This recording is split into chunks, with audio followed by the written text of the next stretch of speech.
Nah, tapi kalau di startup ini sendiri, kita mau nggak mau kita yang cari ilmu. Kita harus bisa terbuka untuk ilmu yang baru.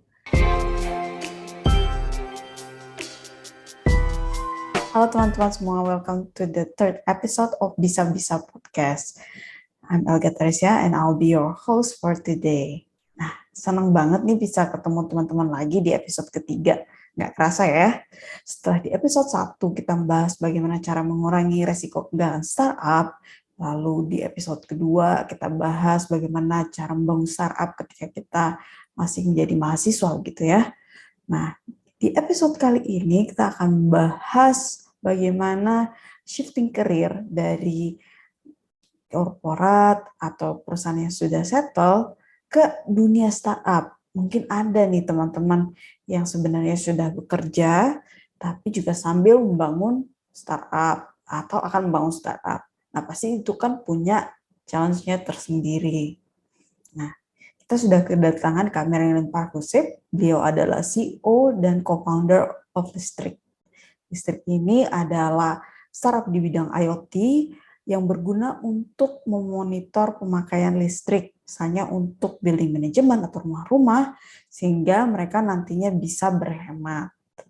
Nah, Listrik ini juga lahir gitu ya, sejak tahun 2019 dari Apple Developer Academy at BINUS, dan Listrik ini juga pernah ikut program BINUS Startup Accelerator yang bernama Accelerator, dan Listrik ini juga sering teman-teman ikut berbagai komunitas gitu ya. Pokoknya kita akan belajar banyak dari Kak Marilyn ini. Tanpa berlama-lama, kita sambut aja Kak Marilyn. Halo Kak Marilyn, apa kabar? Halo, apa kabar? Baik. Ya, thank you udah mau datang di podcast ini ya Kak. Sama-sama. Kak Marilyn, boleh ceritain nggak awalnya Listrik itu gimana, dan mungkin bisa diceritain juga gitu gimana dulunya bisa memutuskan terjun ke dunia startup gitu. Secara kan udah settle tuh ya di corporate sebelumnya. Oke, jadi pertama-tama itu memang dulu awalnya sebenarnya passion dengan teknologi itu udah ada dari sejak awal sebelum kuliah sampai dengan kuliah. Makanya waktu itu pada saat kuliah saya ngambil teknik elektro. Karena itu ketertarikan saya di situ. Tapi pada saat itu setelah lulus dari kampus agak susah mencari pekerjaan di bidang engineer, sehingga akhirnya saya end up di banking selama 7 tahun. Mungkin cukup lama ya, udah beda jurusan tapi di perusahaan banking yang cukup lama. Karena saya enjoy juga di situ dan banyak insight dari bank yang bisa saya pelajari untuk pengembangan diri sendiri maupun pengembangan dengan karir. Nah, kenapa saya end up akhirnya pindah ke startup? Jadi awalnya sebenarnya saya waktu sudah lama kerja di bank itu saya agak jenuh. Jadi pengen mencoba sesuatu yang baru. Nah, waktu itu makanya akhirnya saya ngambil S2 dulu ke Australia. Nah, setelah pulang dari Australia, saya masuk ke Apple Developer Academy.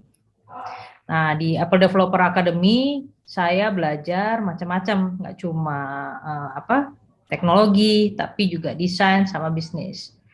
Karena saya bermimpi bahwa one day itu saya mau balik lagi ke teknologi. Tapi gimana caranya saya nggak tahu.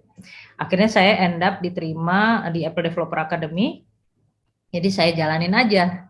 Nah, kemudian pada saat istilahnya tugas akhir ya kalau di Apple Developer Academy ya, project akhir. Iya. Nah, itu saya ketemu dengan teman-teman yang kebetulan kita lagi cari masalah apa sih yang kita mau bawa di final project ini. Nah, kebetulan saya punya masalah listrik di rumah waktu itu. Ibu saya komplain kenapa tagihannya tiba-tiba tuh melonjak, padahal pemakaiannya sama, agak aneh gitu kan jadinya. Nah, usut ternyata masalah ini nggak cuma saya doang yang ngalamin, ternyata teman-teman di tim itu juga ngalamin hal yang sama. Akhirnya kita putuskan untuk membuat listrik dari problem yang ada. Dari research, habis itu kita buat pertamanya adalah untuk perumahan, untuk mendeteksi bahwa penggunaan listrik di rumah itu seperti apa. Kemudian juga kejadian di apartemen, di mana saya tiba-tiba mati lampu gara-gara saya nggak tahu sebenarnya limitnya berapa. Saya masih main asal nyalain alat elektronik aja, tiba-tiba mati lampu pada saat malam hari, which is untuk menyalakan itu agak cukup butuh waktu, nggak langsung bisa nyala. Nah, itu yang saya alamin dan itu yang kita tumpahkan di dalam aplikasi listrik pada saat itu. Nah, listrik ini sendiri kita nggak menyangka sebenarnya dari tim ini adalah bahwa kita akan mendapatkan spotlight pada saat graduation. Nah, dari spotlight di graduation itu kita banyak dapat feedback dari banyak orang, nggak cuma pribadi, tapi industri, visi, dan yang lainnya.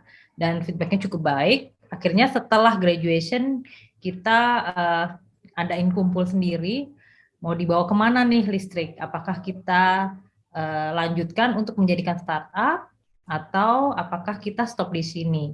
Nah, kita satu kelompok ini, satu tim ini akhirnya memutuskan untuk melanjutkan hal ini menjadikan startup. Sebenarnya ini jadi salah satu impian saya sebenarnya, yang tadinya dulu nggak pernah, dulu mimpi mau balik ke teknologi, tapi masih kerja di bank. Terus gimana caranya saya nggak tahu, tiba-tiba saya masuk Apple, dan akhirnya ketemu dengan teman-teman yang satu visi, yang akhirnya saya buat listrik ini. Gitu sih, Kak. Iya. Jadi terwujud ya cita-cita untuk balik ke teknya. Ya, terwujud jadinya.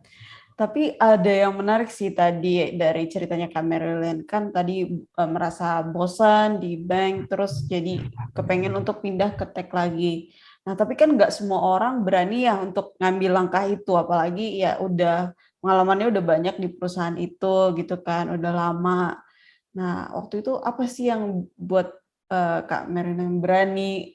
Terus pasti kan ada ya tantangan-tantangannya. Makanya tadi mesti masuk ke Apple Developer Academy dulu gitu kan. Ya, sebenarnya buat listrik jadi startup ini sebenarnya nggak ada di rencanaku ke depan. Awalnya itu adalah oke, masuk Apple Developer Academy, selesai balik ke korporasi. Maksudnya kerja di perusahaan.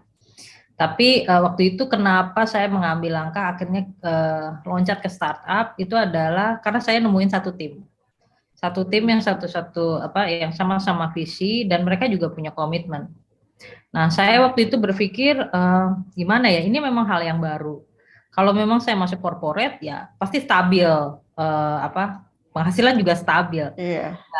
Nggak mungkin ada ini. Tapi kalau saya di startup berarti saya mulai dari awal, which is saya tahu bahwa kemungkinan nggak ada penghasilan, malah jadinya nol. Ngeluarin uang bahkan malah kita ya. ngeluarin uang, benar. Nah, tapi waktu itu hal ini saya nggak cuma bicarain sendiri, tapi saya bicarain juga sama keluarga. Kenapa? Karena dukungan keluarga itu perlu. Kalau misalnya saya nggak ada dukungan keluarga, mungkin saya nggak ambil posisi untuk menjalanin jadi startup. Tapi pada saat itu saya ngobrol sama keluarga, mereka bilang dicoba aja, kenapa enggak?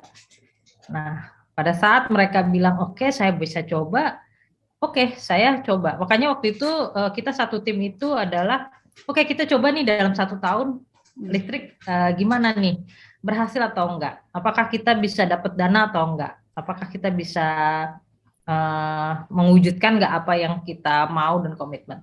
Ternyata dalam waktu 1 tahun itu kita nggak cuma ini, tapi kita berhasil mendapatkan dana awal istilahnya, which is membuat kita agak bernafas, walaupun gaji kecil tapi bernafas, tapi akhirnya kita bisa ngejalanin, walaupun kondisinya pada saat itu adalah kita terkena pandemi.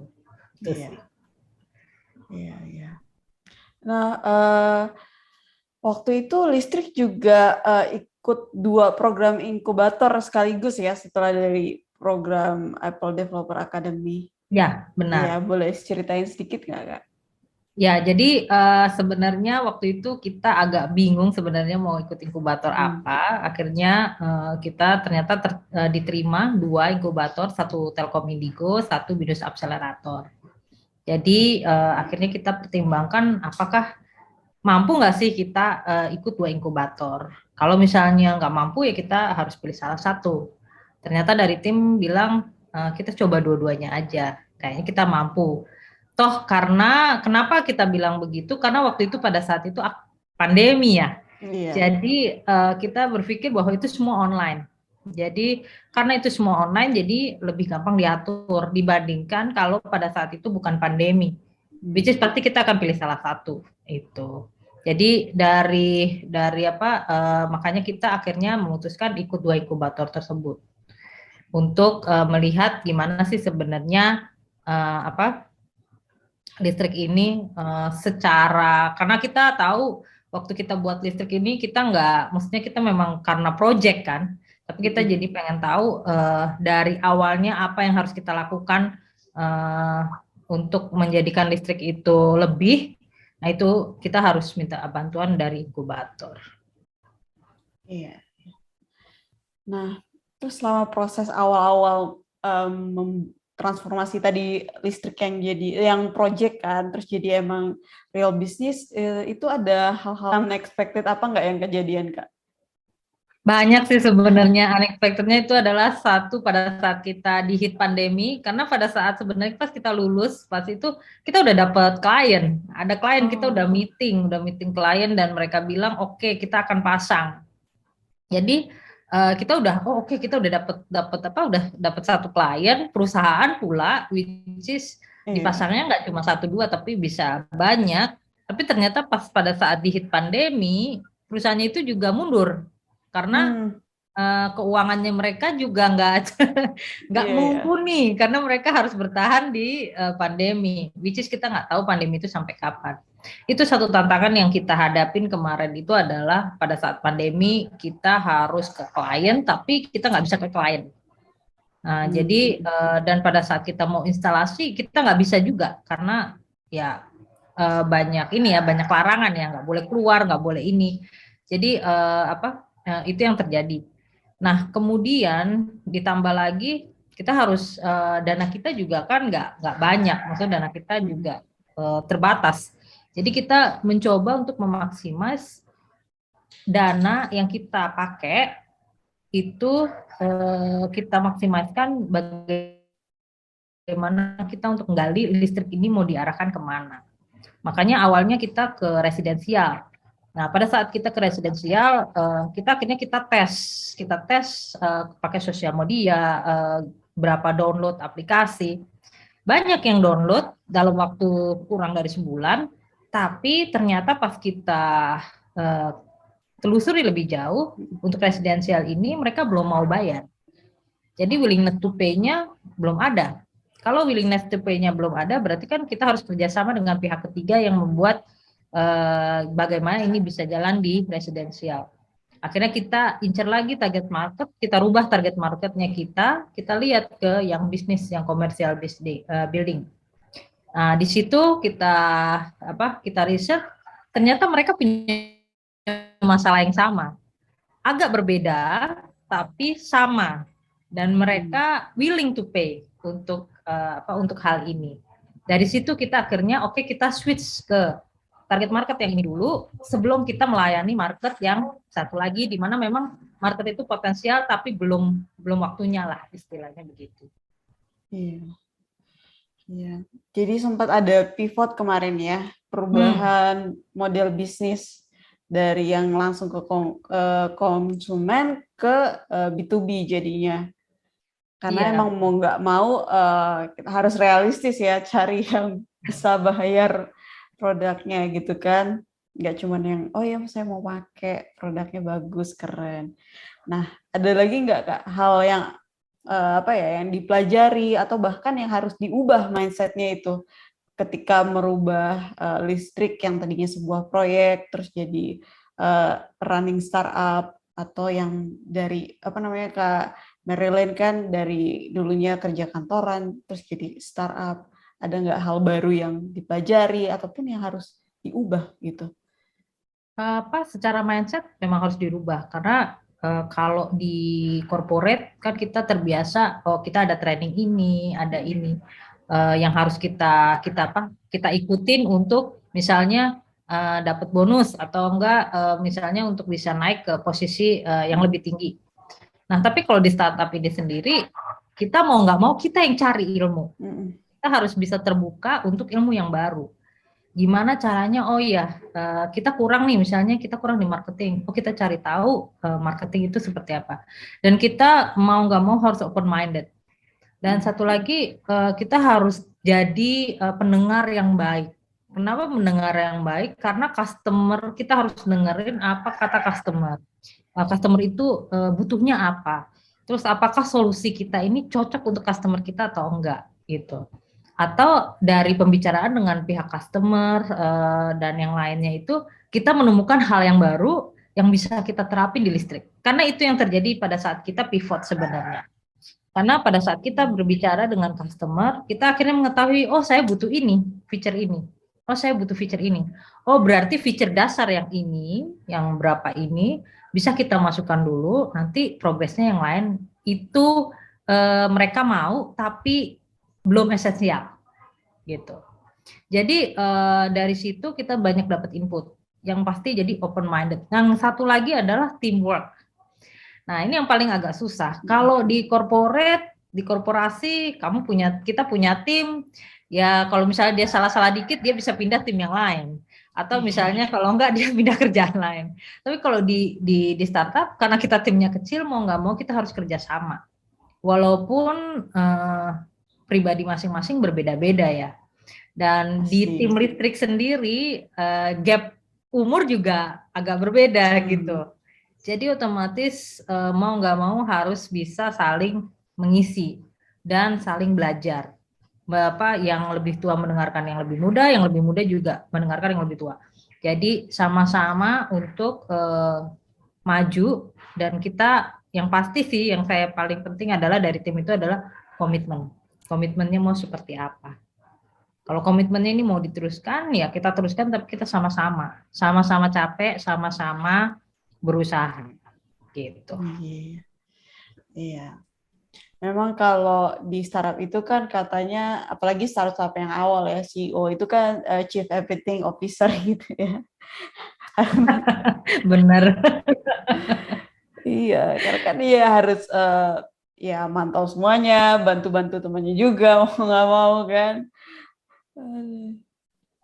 Nah, tadi juga Kak Marilyn sebut tentang ya mendengarkan customer gitu ya, terus dari segi teamwork, juga harus perbanyak kolaborasi, terus komitmen, dan tadi ada juga disinggung soal diversity ya dari segi background maupun gap umur gitu.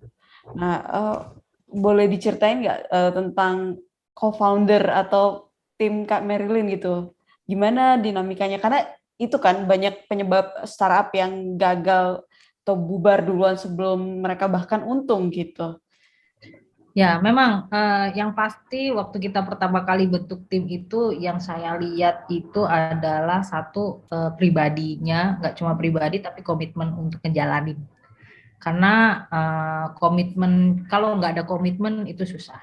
Dan satu lagi visinya sama nggak, gitu loh, satu tim ini.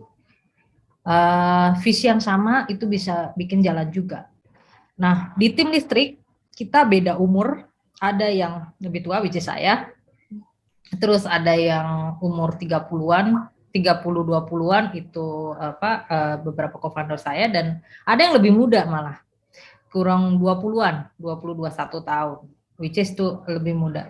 Nah, dari situ kita di tim ini kita belajar sebelum pandemi pun kita tuh belajar untuk semua sama-sama. Kita senang sama-sama, sedih sama-sama. Tapi yang saya waktu itu juga tekanin itu adalah open. Harus bisa open satu sama lain. dan nggak ada drama. Maksudnya nggak ada drama itu adalah kalau misalnya dikritik jangan baper gitu. Jadi kita masukin itu juga, jangan baper, jangan harus terima kritik. Kalau ada masalah ngomong, kalau misalnya mereka nggak bisa ngelakuin apa yang kita udah rencanakan, harus ngomong. Itu yang kita minta sama mereka. Dan kalau misalnya memberikan kritik, jangan main asal bunyi. Harus ada dasar. Apakah dia bisa bantu lagi atau enggak gitu. Itu kita di listrik kita usahakan itu untuk to be konstruktif konstruktif feedback gitu. Karena kalau misalnya cuma ngomong doang, oh kamu ini nih harusnya begini. Nah, itu salah-salahan akhirnya malah jadi berantem, bukannya sama-sama belajar tapi malah berantem. Dan kita tekanin juga di tim adalah kita di sini semua sama-sama belajar. Bikin salah juga nggak apa-apa, karena kita belajar. Pasti ada salah. Nggak mungkin semuanya kita benar dan nggak mungkin kita semuanya ini pintar gitu loh. Dan pasti kita ada kekurangan, ada kelebihan. Itu yang harus kita satuin di tim. Di satu lagi adalah pada saat pembentukan tim itu saya juga bikin perjanjian. Perjanjian mereka itu adalah perjanjian dengan antar co-founder itu adalah sebelum dana masuk nih, karena setiap kalau udah ada dana itulah yang bikin masalah. Iya. Jadi dan perjanjian ini yang sering banyak di skip sama teman-teman startup nih ya. Iya benar. Nah, jadi sebelum dana masuk itu kita udah bikin perjanjian dulu, perjanjian awal. Jadi perjanjian awal itu siapa yang nanti jadi CEO, siapa yang jadi product officer, siapa yang jadi CMO, siapa yang jadi CTO. Dan mereka tugasnya apa aja juga dikasih tahu, percentage sahamnya pun juga udah kita kasih tahu. Dan di situ pun juga kita bikin adalah quorum untuk keputusan juga seperti apa gitu. Jadi itu yang kita bentuk dulu sebelum kita jalan, karena kita udah tahu nih, kita semua sadar nih, nanti kalau udah ada uang masuk ini yang paling bahaya. Nah, terus waktu itu kita juga memikirkan, oke, kalau misalnya seandainya ada uang masuk, kita dapat dana, siapa yang pegang dana? Siapa yang tanggung jawab? Gimana kita tanggung jawabnya? Apa yang bisa dana ini dikeluarkan untuk apa aja? Gitu. Jadi itu sih yang dari awal kita udah ngomong. Makanya sampai saat ini tim listrik masih ada beberapa solid, karena yaitu kita udah omong dari awal seperti apa. Kalau mereka sudah tidak bisa komitmen, mereka juga harus kasih tahu. Dan itu saat ini sampai saat ini kita lancar sih. Memang ada berantemnya pasti ada lah ya, namanya tim. Namanya manusia. Mungkin nggak ada yang berantem. Tapi kita usahain adalah nggak sampai nggak sampai banget lah kayak gitu. Iya. Jadi tadi itu penting banget visi misi gitu ya, terus open communication, nggak baper-baperan, dan jangan lupa bikin perjanjian, karena kata-kata aja yang lewat omongan itu nggak cukup ya, apalagi kalau udah berhubungan dengan dana gitu. Nah, terus aku juga mau tanya nih ya, Kak Marilyn. Kan ada memang yang kayak Kak Marilyn gitu, kerja di corporate terus resign buat startup. Tapi kan ada juga ya yang sambil kerja, dia masih kerja, tapi dia udah mulai juga nih bangun startupnya. Nah, even Pak Nadiem Makarim dulu kan juga gitu ya. Dia kerja bahkan untuk hidupin Gojeknya dulu gitu.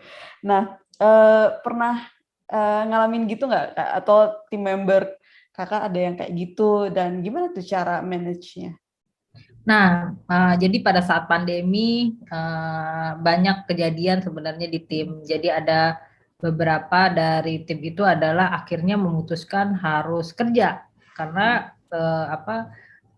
dana dari listrik nggak cukup untuk hidup, karena kebetulan keluarganya butuh gitu. Realistis ya? Realistis, kita juga realistis. Jadi dari tim pun juga kita nggak masalah, Kenapa nggak masalah? Karena kita tahu kita butuh hidup, nggak semuanya bisa dibantu sama keluarga, tapi kondisi masing-masing orang kan berbeda-beda ya. Jadi akhirnya kita lepas juga untuk apa? Untuk kerja. Jadi saat ini dia kerja, kemudian sambil ngerjain listrik.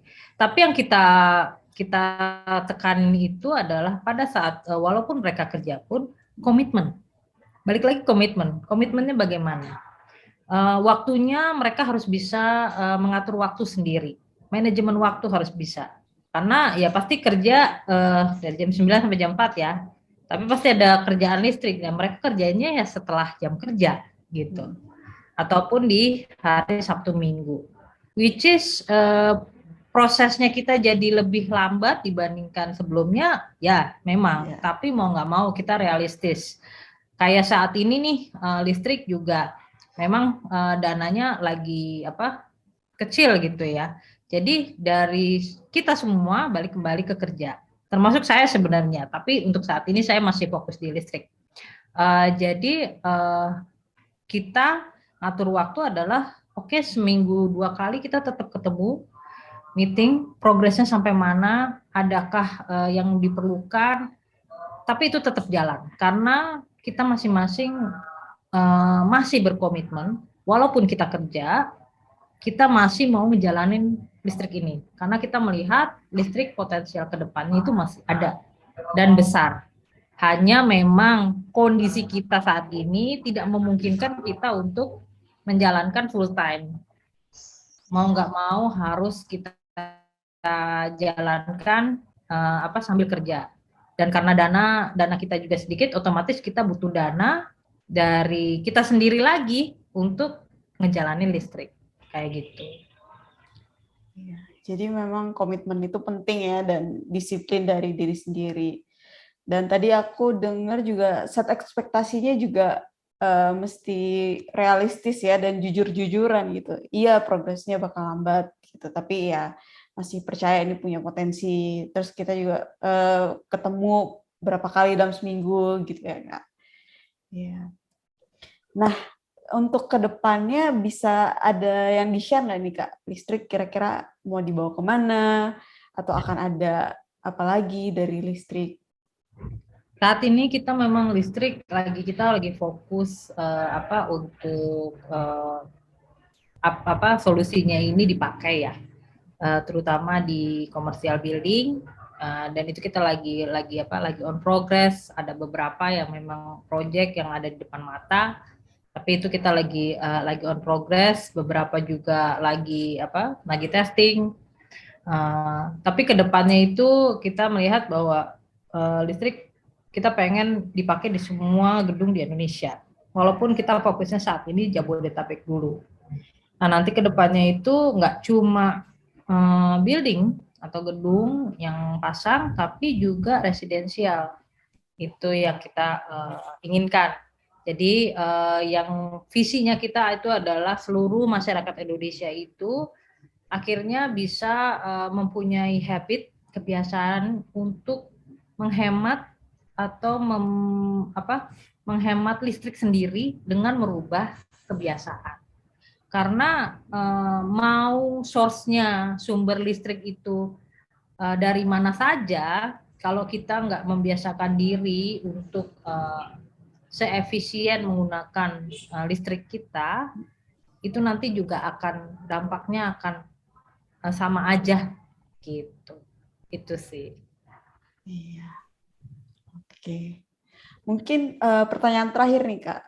Ada final words atau tips nggak untuk orang-orang yang saat ini juga kepikiran gitu untuk ganti karir dari corporate terus mau terjun ke dunia startup gitu. Ada nggak Kalau tips untuk buat mau mereka? ganti karir terus terjun ke dunia startup, yang pertama harus refleksi diri sendiri dulu. Satu, apakah dengan mengambil jalan ini keluarga setuju atau enggak? Karena apakah ada kita harus ngebantu keluarga atau enggak? Jadi kalau misalnya masih ada beban keluarga, harus membiayai mereka, nah itu harus kita pikirkan baik-baik. Apakah kemudian pada saat mau terjun ke startup ini kita masih kerja atau enggak? Apakah bisa langsung startup ini jalan langsung menghasilkan uang? Karena dunia startup ini agak keras. Saya bilangnya gitu. Kenapa keras? Nggak segampang itu untuk ngedapetin dana langsung jalan, langsung jadi unicorn itu jalannya panjang gitu. Jalannya panjang dan kita butuh banyak komunitas untuk bantu kita, butuh banyak network untuk bantu kita ngejalanin solusi yang kita pengen terapkan gitu, pengen kita buat. Nah, itu harus dipikir-pikirkan dulu sebelum langsung terjun ke dunia startup. Karena pada saat startup itu gagal, kita juga harus mikir apa yang harus mau kita lakukan, mengganti merubah ke startup lain ataukah balik kerja. Kalau misalnya balik kerja, bagaimana pengalaman yang di startup itu bisa kita gunakan untuk balik ke korporasi. Plan B-nya lah ya. Ya, karena agak-agak memang beresiko kalau udah kerja itu yang awalnya udah punya pendapatan stabil ya. Terus tiba-tiba kalau di startup tuh pendapatan nggak stabil, nggak ada tuh yang namanya dapat bonus, itu belum apalagi baru awal. Jadi mungkin orang melihatnya kayaknya enak ya jadi startup gitu, tapi pada saat menjalani itu banyak sekali tantangan yang harus dihadapi. Iya, makanya tadi butuh komunitas juga ya yang buat support. Iya benar. Oke deh, thank you Kak Marilyn. Good luck buat listrik ke depannya. Good luck juga buat karir Kak Marilyn. Oke, semoga kita bisa ketemu lagi di kesempatan lain. Thank you Kak, dan thank you juga buat teman-teman yang udah stay tune.